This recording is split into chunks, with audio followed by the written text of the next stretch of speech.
Bonjour, dans cette vidéo je voudrais corriger la fin du TD numéro 4 associé au cours de physique quantique L3 second semestre année 2019-2020 dont vous pouvez trouver les cours également sur cette chaîne. L'énoncé du TD est dans la description sous la vidéo et j'ai déjà corrigé dans deux vidéos précédentes l'exercice 1 puis l'exercice 2. Voici donc le dernier exercice de ce TD qui porte sur l'intrication et les inégalités de Bell. Et donc c'est le troisième exercice, c'est la situation qu'on appelle GHZ. En fait c'est une évolution par rapport à la situation EPR avec deux particules intriquées. Là il y a trois particules en fait, donc c'est une situation surtout théorique mais qui commence, enfin bon, bref. Et donc cet exercice numéro 3 s'appelle Or le quantique, point de salut, comme chacun sait. Alors, donc du coup, comme il y a trois particules, il n'y a pas juste Alice et Bob, il y a A, B et C maintenant. Donc il y a Alice, Bob et Chloé qui participent à un jeu dans lequel ils font équipe et doivent répondre aux questions d'une personne adverse, appelée l'interrogateur. En début de partie, chacun des trois membres de l'équipe, donc Alice, Bob et Chloé, reçoit une carte triangulaire et une carte carrée. Ok, une carte triangulaire, une carte carrée, bon, ok. Et le moment venu, l'interrogateur leur demandera de lui remettre l'une ou l'autre de ces cartes, donc soit la triangulaire, soit la carrée, selon son choix. L'interrogateur choisit librement, et aucun des participants, ni Alice, ni Bob, ni Chloé, ne savent à l'avance quel choix l'interrogateur va faire, quelle carte il va leur demander. Alors au moment où la carte est demandée, Alice, Bob et Chloé sont isolés. Ils ne peuvent pas communiquer par ailleurs. Ils peuvent communiquer avant, mais ils s'isolent, ils peuvent mettre au point une stratégie, puis chacun va de son côté, et arrive l'interrogateur qui demande à chacun, individuellement, soit la carte triangulaire, soit la carte carrée. Alors, avant de donner la carte demandée, soit celle-ci, soit celle-là, donc, ils doivent inscrire soit le nombre plus 1, soit le nombre moins 1. Donc, ils écrivent plus 1 ou moins 1 au choix, enfin, donc plus ou moins 1 sur chacune des cartes, et ils la donnent à l'interrogateur. Alors, par contre, l'interrogateur ne peut pas demander tout à fait n'importe quoi.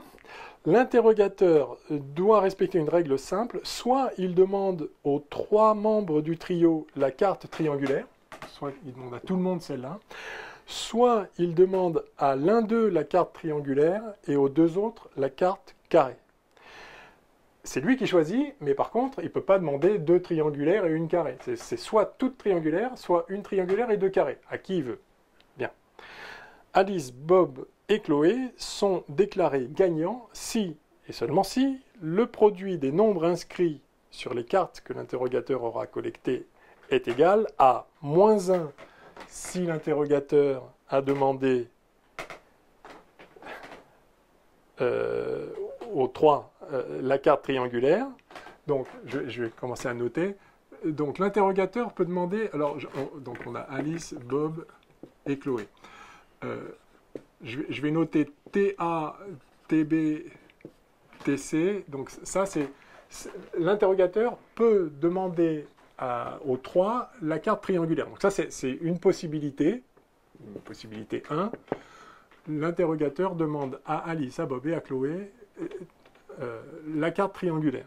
Et alors, Alice, Bob et Chloé gagnent, si et seulement si, le produit du nombre qu'ils ont inscrit. Je peux appeler TA le nombre que Alice a inscrit sur sa carte triangulaire, TB le nombre, donc plus ou moins 1 que Bob a inscrit sur sa carte triangulaire, etc. Et puis j'appellerai CA, CB, CC les nombres que Alice, Bob et Chloé ont écrits sur la carte carrée.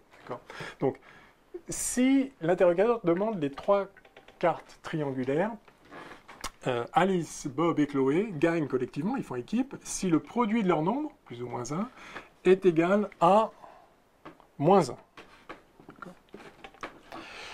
Maintenant, si l'interrogateur ne choisit pas de demander à tout le monde la carte triangulaire, mais demande à l'un la carte triangulaire et aux deux autres la carte carrée, n'importe lesquelles, alors Alice, Bob et Chloé gagnent si le produit de leur nombre est égal à plus 1. Donc en fait, je vais noter, il y a 4 possibilités pour l'interrogateur. Soit carte triangulaire à tout le monde, et alors il doit avoir ce produit-là. Soit une carte triangulaire et 2 cartes carrées. Donc par exemple, Alice, la carte triangulaire, et Bob et Chloé, il leur est demandé la carte carré, et dans ce cas, il ne gagne, ça c'est le gain de notre équipe ABC, et là il faut que ça fasse plus 1, et puis, donc troisième possibilité, il a demandé une carte triangulaire, mais à Bob, ça doit faire plus 1, quatrième possibilité, il demande une carte triangulaire et 2 cartes carrées, mais la carte triangulaire est demandée à Chloé. Voilà, donc ça c'est pour que l'équipe gagne. Et ça c'est les 4 possibilités d'interrogation de l'interrogateur. Ok? Bon. Donc Alice, Bob et Chloé sont libres de se concerter et de mettre au point la stratégie de leur choix, mais à l'issue de cette phase préparatoire, ils sont séparés et n'ont plus aucun moyen d'interagir avant que l'interrogateur ne leur demande l'une ou l'autre des cartes qu'ils détiennent. Bien. Alors, premièrement, montrer qu'il est impossible pour Alice, Bob et Chloé d'élaborer une stratégie qui soit gagnante à tous les coups. C'est-à-dire montrer qu'il est impossible qu'ils discutent entre eux et qu'ils se disent alors Alice, s'il te demande la carte carrée, à ce moment-là, tu écris plus 1, et du coup, moi, s'il me demande la triangulaire, j'écris moins 1, etc. Donc, ils ont le droit d'élaborer la stratégie qu'ils veulent, de façon à gagner, quelle que soit la demande faite individuellement à chacun. Étant entendu que lorsque l'interrogateur vient voir Alice et lui demande la carte triangulaire, elle ne sait pas ce qui va être demandé à Bob et Chloé, parce que ça peut être l'une de ces 2 possibilités. Donc soit il demandera à Bob et à Chloé aussi la carte triangulaire, soit il leur demandera à eux deux la carte carrée. De même, si l'interrogateur demande... Par contre, il demandera à coup sûr les mêmes. Hein. Mais vous voyez que... bon. Enfin, oui, voilà, on commence à voir le problème. Si Alice se voit demander la carte triangulaire, alors elle sait que les 2 autres, on leur demandera la même chose, mais elle ne sait pas quoi. Si elle savait qu'on leur demanderait la carte triangulaire, alors ce qui est sûr, c'est que ce produit-là, il est égal à 1. Puisque... Ah non, pardon, je dis n'importe quoi. Non, excusez-moi, je retire ce que je viens de dire. Non, dans une certaine stratégie, ils pourraient se débrouiller pour écrire la même chose entre eux, mais on voit que justement, l'idée de dire mettez tous les deux la carte, enfin, moins 1 sur la carte triangulaire et plus 1 sur la carte carrée, ou l'inverse, ce n'est pas possible, parce qu'auquel cas, ça, ce sera toujours 1, et ça aussi, mais du coup, c'est pas possible, enfin, Alice, si elle met moins 1, elle gagne ici, mais elle perd là. Mais si elle met plus 1, alors elle gagne ici, mais elle perd là. Donc vous voyez que ce genre de stratégie, ça n'a pas l'air gagné. Mais après tout, il y a peut-être d'autres stratégies plus futées. Donc la question, c'est montrer qu'il est impossible d'élaborer une stratégie qui soit gagnante à tous les coups. Alors, indication, on pourra appeler, donc c'est ce que j'ai fait là, etc. Bon, voilà. Donc, alors,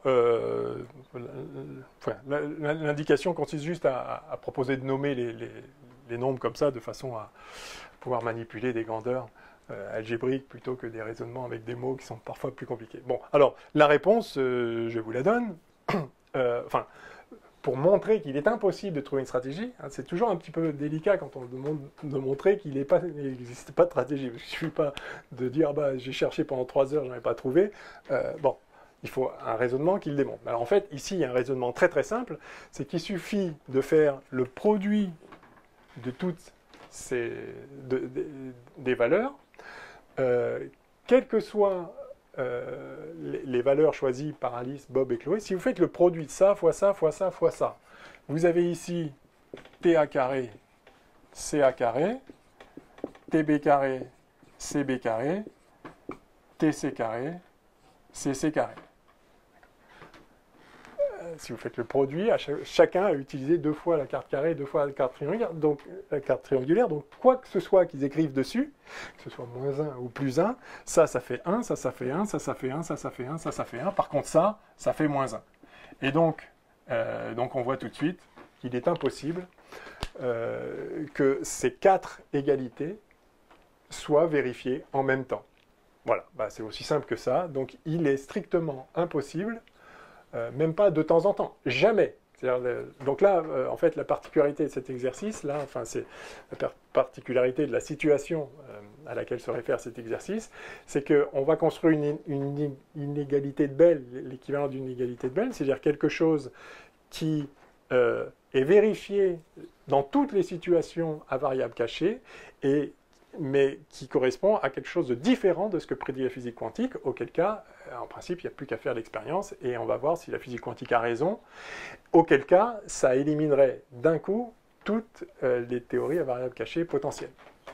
Donc là, l'idée, c'est que, alors, dans les inégalités de Bell, les 2 exercices précédents, donc les 2 vidéos précédentes, on avait une inégalité de Bell qui était violée statistiquement, c'est-à-dire de temps en temps, c'était des corrélations entre des valeurs mesurées sur 2 qubits intriqués. Donc, de temps en temps, ça peut vérifier, on peut avoir un certain résultat, une certaine corrélation, mais si on calcule les probabilités d'avoir les dites corrélations, eh bien, on voit qu'à un moment, la physique quantique prédit une violation d'une égalité qui est vraie tout le temps, quoi qu'il arrive, quelles que soient les théories à variable cachée locale imaginées.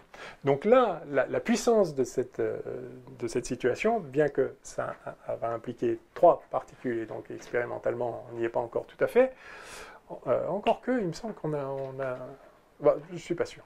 Peu importe, c'est une situation théorique, ça s'appelle GHZ. Je ne sais plus le nom des gens, enfin ça c'est Zeilinger, le grand physicien quantique là, qui travaille en Suisse, qui travaille sur justement les corrélations entre photons, qui fait énormément de choses intéressantes. Enfin bon, bref. Donc dans cette situation est une situation théorique intéressante parce qu'elle met le doigt sur une différence fondamentale entre n'importe quelle théorie à variable cachée et la physique quantique, mais qui peut être invalidée non pas sur la base d'une mesure statistique, mais sur la base d'une seule mesure. Parce que, alors, on voit la chose se préparer ici. Donc, il est absolument impossible que Alice, Bob et Chloé aient choisi des valeurs pour leur carte triangulaire et pour leur carte carrée telles qu'ils gagneront à tous les coups. D'accord ? C'est-à-dire que si vraiment... Enfin, oui, voilà. Bon. Ok, très bien. Alors ça, c'était la question 1. Alors, et pourtant, il est bel et bien possible de mettre au point une stratégie permettant à Alice, Bob et Chloé Alice, Bob et Chloé, je me suis encore perdu, de gagner à tous les coups. Ok. Alors, pour cela, on s'appuie sur la possibilité de fabriquer un système de 3 qubits intriqués, si c'est précisé là, dans l'état suivant, appelé état GHZ, donc j'ai mis les noms dans l'énoncé, Greenberger, Horne et Zeilinger, qui ont mis en lumière ces propriétés remarquables dans le contexte d'une réflexion sur le réalisme local. Alors, donc je peux effacer ça.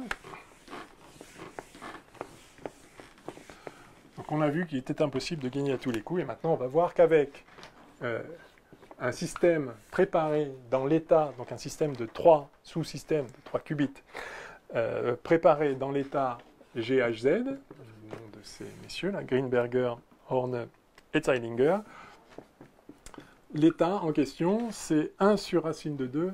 Alors c'est un état qu'on dit maximalement intriqué, enfin il y a des formalismes qui permettent de définir une quantité d'introcation entre guillemets. Enfin, voilà. En tout cas, voilà l'état. Why not? Ça, c'est un état parfaitement bien défini. Donc c'est un spin and me. Hein, on a dit. Enfin n'importe quel qubit d'ailleurs. Là, en l'occurrence, ça va être un spin and me. Mais, donc ça, c'est un état parfaitement bien défini où chacun des 3 qubits est dans l'état qu'on appelle plus, et ça, c'est un état parfaitement bien défini où chacun des 3 qubits est dans l'état qu'on appelle moins. Bon, très bien. Et Et puis ça, c'est une combinaison linéaire de ces deux états bien définis. C'est donc un état bien défini. Évidemment, il est intriqué. Vous ne pouvez pas mettre en facteur l'état ni de la particule 1, ni de la particule 2, ni de la particule 3. Mais voilà, c'est comme ça. Très bien, donc c'est l'état GHZ. Alors, pour mener à bien leur stratégie, Alice, Bob et Chloé doivent emporter chacun, avant de se séparer, l'une des trois particules ainsi intriquées. Donc, évidemment, il faut un peu de matos, si je puis dire. Alors, pour mener à bien... ça, c'est fait. Pour les calculs, on supposera que les qubits sont des particules de spin NB, dont on peut mesurer diverses composantes de spin. Alors, les états notés plus et moins correspondent aux états propres de l'opérateur composante de spin dans la direction UZ. Donc ça, en fait, par rapport à une notation un peu habituelle, en fait, ça, c'est le plus Z de la particule 1 croix le plus Z de la particule 2 croix le plus Z de la particule 3. Bon, j'écris une fois, et pareil pour les moins, etc. Bien. Ok, donc c'est les éléments de base qu'on choisit. Donc respectivement de valeur propre h bar sur 2 et plus h bar sur 2 et moins h bar sur 2. Donc celui-là a pour valeur propre h bar sur 2 pour une mesure de la composante Z du spin, et lui a une valeur propre moins h bar sur 2. Très bien. Ok. Alors, en fait, on va s'intéresser à la grandeur physique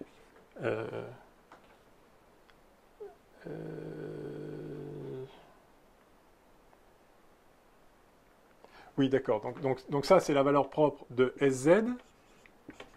Et on va s'intéresser aux grandeurs physiques sigma.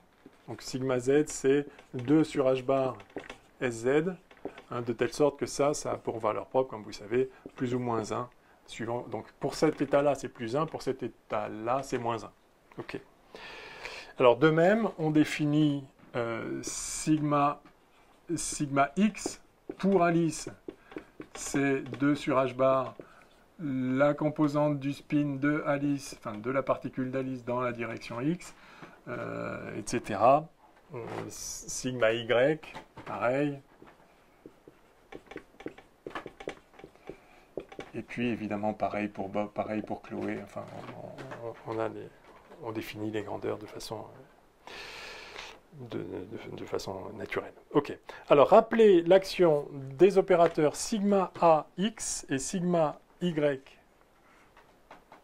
sigma AY, sur les vecteurs de base, donc sur la base plus A et moins A. Donc ça, on s'intéresse au qubit d'Alice. Alors, plus et moins, enfin, on a dit qu'on note pas Z, hein, c'est ça l'idée? Oui, c'est ça. On note plus et moins.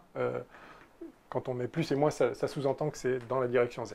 Donc c'est le plus Z qu'on note plus, comme ça. Alors plus A, c'est pour Alice. Alors, quelle est l'action des opérateurs en question? Vous vous souvenez, sigma X appliqué à plus Z, ça donne, en fait, donc ça échange, vous vous rappelez, ça fait basculer, le plus Z devient moins Z, et le moins Z devient plus Z. Donc on a ça. D'accord? Donc ça, c'est pour l'opérateur X, simplement, dans la base des Z ici, l'opérateur X s'écrit 0, 1, 1, 0, c'est la matrice de Pauli numéro 1, très bien. Et puis l'action de sigma Y, qui nous est demandé de rappeler, ça donne, ça c'est appliqué à plus, excusez-moi, et ça c'est appliqué à moins. Bon, enfin vous avez compris. Donc sigma A appliqué à plus, donc plus Z de Alice, ça va donner I fois moins de Alice, et sigma Y appliqué à moins de Alice va donner moins I fois plus de Alice. Donc c'est simplement la matrice sigma Y, la deuxième matrice de Pauli, 0i moins i0, exprimée dans la base des plus-moins qui sont les valeurs propres associées à sigma z, enfin à sz. Bien. Donc rappelez, l'action c'est fait. Calculer l'action de l'opérateur suivant. Alors je vais effacer tout ça. On a compris. Tac, tac. Je vais juste remettre l'état psi comme étant Donc 1 sur racine de 2, plus, sachant que c'est des plus z, moins. Voilà. Donc l'action de l'opérateur suivant, sigma x a sigma y b sigma y c. Donc vous voyez, c'est un opérateur... donc c'est le produit des opérateurs. Alors on pourrait mettre des produits tensoriels, en fait on devrait, hein, bon, c'est pas mis comme ça dans l'énoncé, mais donc ça c'est l'opérateur qui agit sur, de même que là on n'a pas mis les produits tensoriels, je ne le mets pas là, mais le superscript ici A, B, C rappelle que lui il agit sur le premier qubit, lui il agit sur le deuxième, et lui il agit sur le troisième. Ok, bon, ne compliquons pas, l'énoncé nous propose cette simplification, adoptons-la. Donc, l'action de cet opérateur sur psi. C'est la question 3. Ça, c'était 2. Eh bien, c'est simple, justement, comme on a dit, ça agit sur le premier, ça sur le deuxième, ça sur le troisième. Et puis, c'est évidemment un opérateur linéaire, donc agissant sur cette combinaison linéaire, c'est la combinaison linéaire des actions sur chacun. Donc 1 sur racine de 2. Alors là-dessus, sigma x sur plus, ça fait moins. Donc lui, il devient moins. Sigma y sur plus, sigma y sur plus, il devient i. Alors, du coup, donc il y a i fois... pardon, je dis devient i, enfin, c'est i fois i devient moins, donc ça fait moins, mais i fois. Et puis sigma y sur c, c est plus, donc plus, c'est pareil, i devient moins, et également avec un i, donc il y a un i carré moins. D'accord? En fait, voilà, que ce soit x ou y, ça fait basculer le plus en moins et le moins en plus, comme on le voit ici. Quand c'est x, c'est sans i, et quand c'est y, c'est i pour le plus qui devient moins, et moins i pour le moins qui devient plus. D'accord? Donc on a ça, très bien. Bon, i carré, ça fait moins 1, on verra après. Moins 1 sur racine de 2. Alors on verra le facteur devant, et donc chaque moins va devenir un plus. Hein? D'accord? Donc ça va devenir un plus. Alors avec quel coefficient? Le sigma x, pas de coefficient. Le sigma y sur le moins, c'est moins i. Et le sigma y pour Bob aussi, c'est moins i. Donc ici, on a moins i au carré. D'accord? Voilà, bah c'est très bien parce que ça, donc ça c'est moins 1, évidemment, mais ça aussi c'est moins 1. Hein, moins i au carré, c'est pareil que i au carré, c'est moins 1. Et du coup, on a moins ici qui fait plus, et puis là, moins qui fait moins. Et donc, ce qu'on voit, c'est que ça, c'est psi, en fait. D'accord? Tout simplement. C'est psi. Bah, voilà, c'est comme ça. Donc, cet opérateur appliqué à psi vaut ça. Très bien. OK. Il nous reste à... il nous reste à répondre aux questions suivantes. Déterminer de même l'action de sigma y a sigma x b sigma y c sur psi. Alors, vous voyez la chose arriver, évidemment. Hein. Donc, ça va correspondre à, si on demande... Donc, si on mesure dans la direction x pour Alice et Y pour Bob. Donc ça va correspondre à si l'interrogateur demande la carte triangulaire à Alice et carré à Bob et Chloé, où là c'est triangulaire à Bob et carré à Alice et Chloé. Évidemment là les rôles de chaque particule sont les mêmes, d'accord? Il y a une symétrie complète entre le passage de Bob à Alice. Donc cette situation où celle-là, c'est pareil, on peut le faire de la même façon et voir que ça fait 1 sur racine de 2. De y appliqué à plus, ça fait i fois moins. Sigma x appliqué à plus, ça fait juste moins. Et sigma y appliqué à plus, ça fait à nouveau i fois moins. Donc ça va faire i carré. Enfin bref, ça va redonner exactement pareil. Encore une fois, il y a une symétrie complète là, de permutation entre Alice, Bob et Chloé. Et donc, sans aucun doute, on a ça. Et pareil, si on applique, c'est la même question, oui, quand même. Donc, si on met du sigma y pour Alice, sigma y pour Bob et sigma x pour Chloé, ABC, on obtient à nouveau, appliqué à psi, ça fait psi. Alors ça c'est intéressant, parce que ça veut dire que, ça veut dire que psi est un état propre de l'opérateur, celui-là, pour la valeur propre 1, mais aussi de cet opérateur, aussi pour la valeur propre 1, et puis de cet opérateur pour la valeur propre 1. C'est-à-dire que si Alice, Bob et Chloé n'ont pas besoin de se parler, s'ils font chacun la mesure de sigma x, sigma y, enfin Alice fait la mesure sigma x, Bob sigma y et Chloé sigma z, chacun va avoir une réponse aléatoire, on est bien d'accord. C'est-à-dire que si Alice mesure sigma x ici, elle a pas, enfin, elle peut obtenir plus 1 ou moins 1, d'accord, tout simplement parce que plus, moins, ça correspond... Oui, enfin, il faudrait calculer avec l'opérateur trace, mais peu importe. En tout cas, chacun, enfin, on pourrait réécrire ça en fonction des plus x, moins x, et d'ailleurs, bah, justement, on verrait qu'il y a une chance sur 2 que Alice obtienne plus 1,5 et moins 1,5. C'est pas demandé, mais si vous voulez vous amuser, faites-le. Il suffit de faire un changement de base ici, et vous allez bien voir ce que ça donne, et vous allez trouver, sauf erreur, en fait, que... Enfin, bon, faudrait le faire, je suis pas tout à fait sûr. En tout cas, ce qui est sûr, c'est que vous allez trouver 1,5 pour chaque. Donc, vous ne savez pas ce que va trouver Alice, mais il y a une corrélation qui va se manifester là, du fait de l'intrication, exactement du même type que PR, sauf qu'il y a 3 particules au lieu de 2, mais c'est le même principe. Quand vous aviez l'état singulier 1 sur racine de 2, plus, moins, plus, si vous mesurez pour la particule 1, vous avez une chance sur 2 de trouver plus ou moins. Mais si vous allez trouver plus, alors l'autre, ça sera moins, et inversement. Donc là, de la même façon, ce qu'on voit ici, il n'y a pas besoin de calculer davantage, puisque psi est état propre de cette grandeur-là. Du coup, si vous mesurez cette grandeur-là, c'est-à-dire le produit de ces valeurs, vous allez trouver à coup sûr la valeur propre correspondante, en l'occurrence 1. Très bien. Et donc, il reste la 5e question. Si maintenant, vous considérez sigma x pour tout le monde.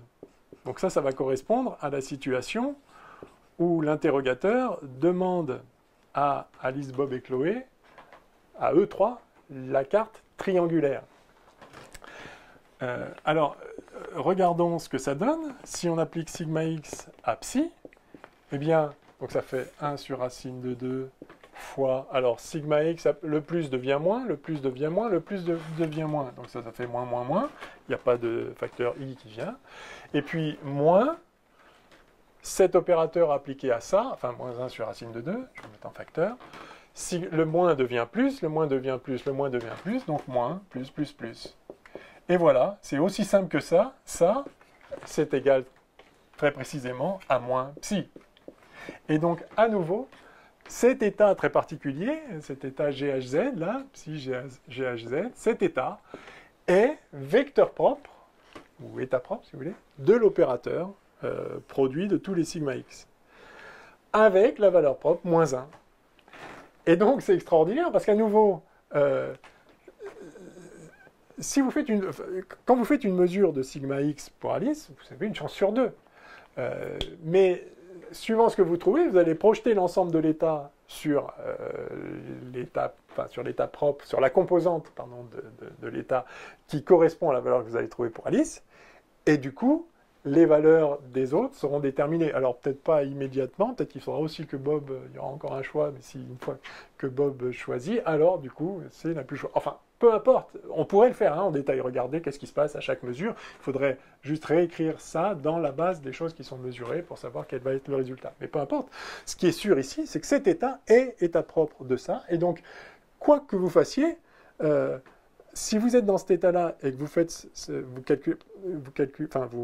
vous mesurez cette grandeur, c'est-à-dire le produit des valeurs composantes de spin dans la direction x pour les 3 qubits, qui est une grandeur bien définie, d'accord, qui est mesurable par chacun, et après il suffit de faire le produit des valeurs.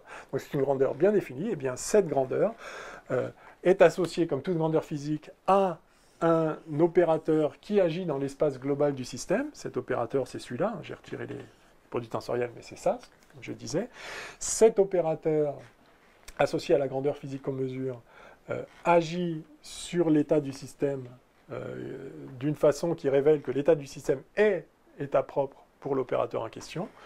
Et donc, si vous faites la mesure correspondant à cet opérateur, donc à la grandeur physique associée à cet opérateur, vous allez trouver, à coup sûr, 100% des cas, probabilité 1, la valeur propre, donc ici moins 1.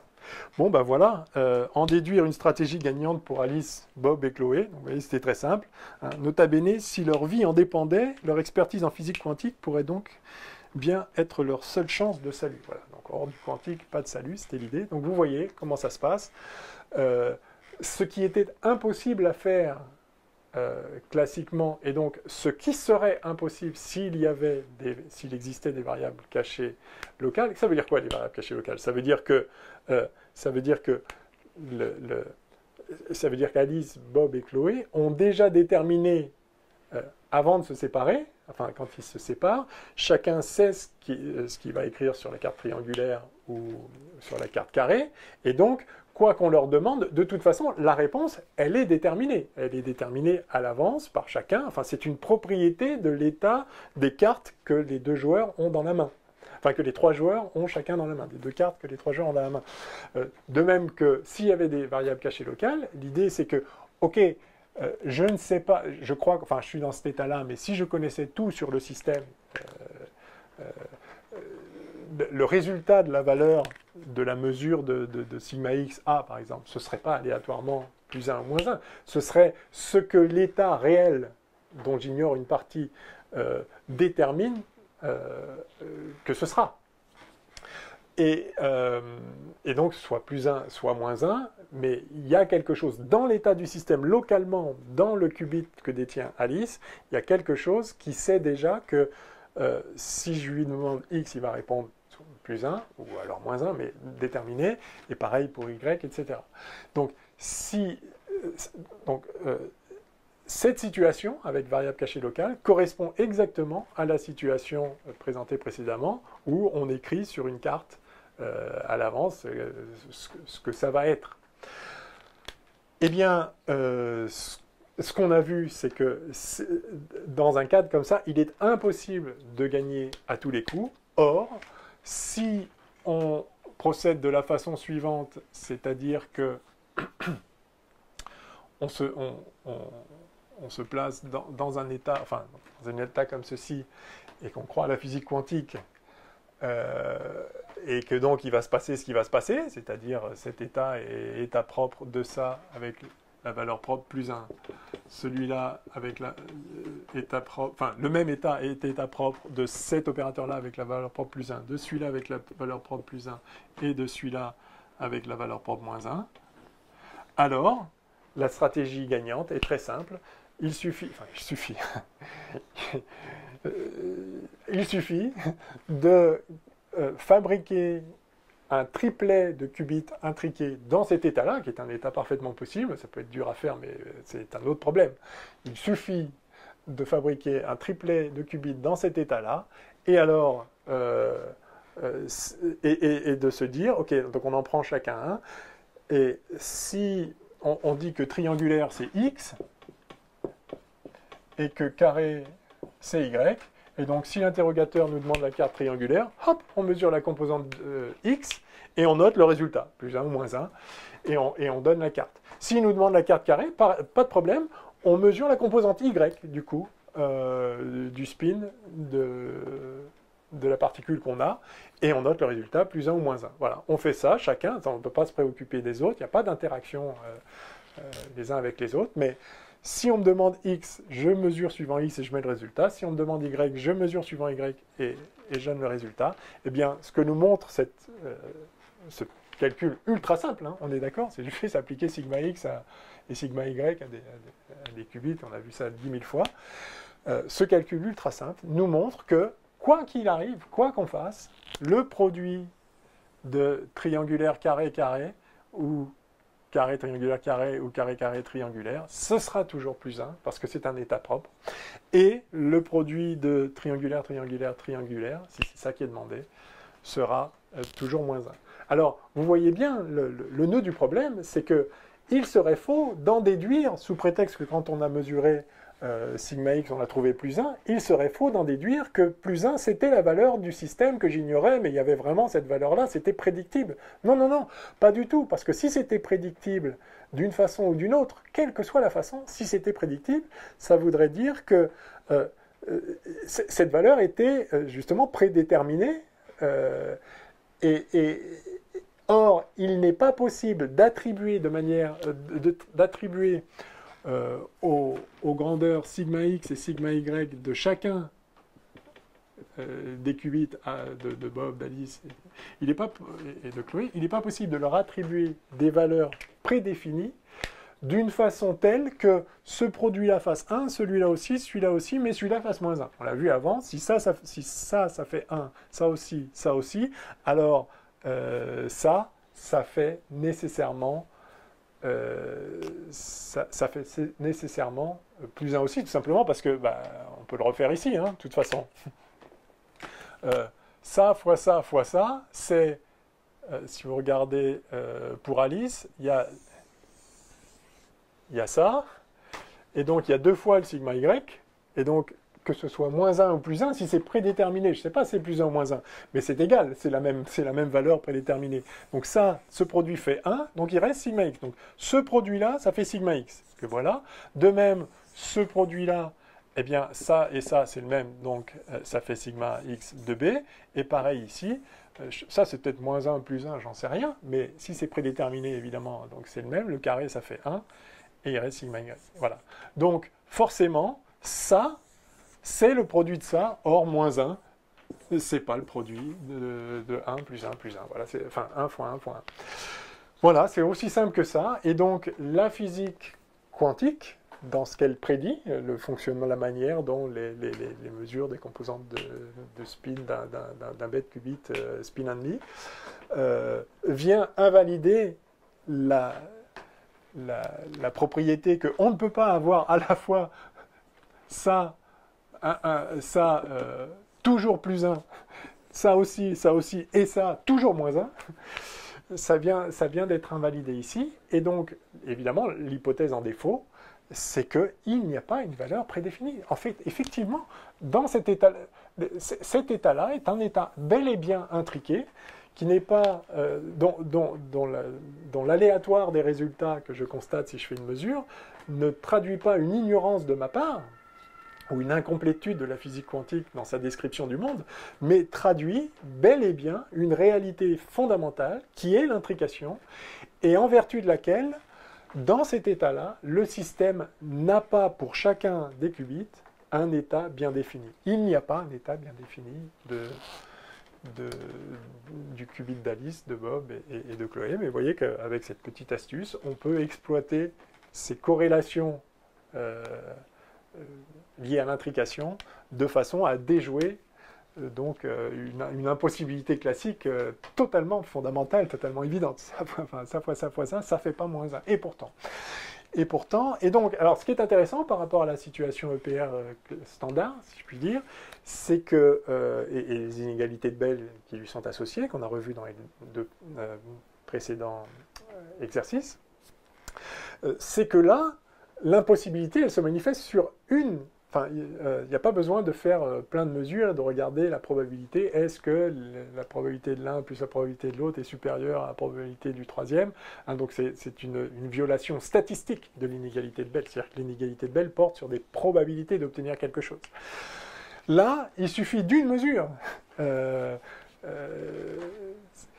Parce que ça, ces opérateurs-là seront toujours plus 1 et celui-là sera toujours moins 1. Donc il suffirait une seule fois de trouver, donc vous préparez 1 milliard de fois ça, il suffirait une seule fois de trouver là un produit de ces grandeurs-là qui vaut moins 1, ou de celle-là, ou bien une seule fois de trouver un produit de ces sigma x-là qui vaut plus 1, et ça met par terre la physique quantique. À l'inverse, oui, c'est ça. Donc il suffirait d'une mesure. Je dis on en prépare 1 milliard, c'est pour dire que vous le faites 1 milliard de fois, vous n'allez jamais le trouver. Mais on est d'accord qu'il suffirait d'une mesure pour l'invalider. Ce n'est pas une question de probabilité, de combien de fois plus souvent on a telle ou telle corrélation. Si une seule fois vous mesurez un produit des sigma x qui vaut plus 1, c'est mort. Et inversement. Enfin bon, bref, vous avez saisi. Bon, en tout cas, voilà, c'est une petite situation qu'on appelle donc GZH. GHZ, qui est intéressante. Voilà, donc je voulais vous présenter ça dans ce troisième exercice, qui était donc un peu court, mais assez amusant aussi. Enfin, en tout cas, voilà les merveilles de la physique quantique. Donc, ça clôt cette correction du TD4, et donc ça clôt en fait la correction de tous les TD de cette année, puisque c'était le dernier. Voilà.